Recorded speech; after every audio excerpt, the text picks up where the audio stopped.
Əgər Allahı anlamaq istəyirsənsə, səbr toplamalısan çantana. Səbirli olmalısan bu yola çıxanda. Allah bilir nə zaman açıb göstərəcək. Bir ayənin gerçəkləşməsini görmək üçün bəzən sənə 20 il lazımdır. Məsələn, mənim gəncliyimdə, uşaqlığımda bir yaramaz adam var idi. Yaramaz adam idi, yaşayırdı. Hamı bilirdi ki, o yaramazdı, çox pulluydu, çox zəngin idi. Qorxurdular ondan.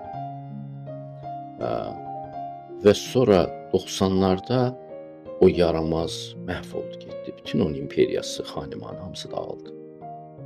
Və mən başa düşdüm ki, bu Qurandakı ayə nəyi bildirilmiş? Sən deyir, üzvü onlardan çevir, sonra bir də bax. Çevir və bir də bax. Yəni, üzvü çevirib bir də dönüb baxana qədər 20 il keçə bilər. 20 ildə görünür ki, yaramazın xanimanı uçmalıdır. Və xeyrin evi ucalmalıdır. Bunu 20 ilə görmək olur, 30 ilə görmək olur. Və əgər sənin səbrin yoxdursa, gənc adamsan, elə həmən görmək istəyirsən nəticəni, sən Allahı başa düşməyəcəksən.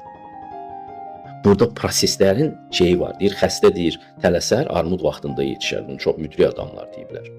Həqiqətin yetişməsi üçün də zaman lazım. Məsələn, sən özü düzəltməyə başlayırsan, hələ sənin işlərin pis gedir.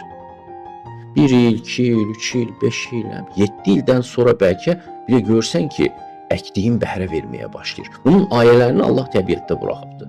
Məsələn, ağac əkirsən, 5 ildən sonra meyvə verir. Pomidor həmən meyvə verir.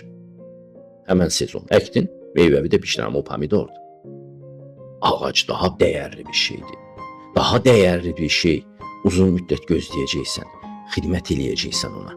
Və sonra o hər il sənə bol məhsul verəcək, səni zəngin eləyəcək.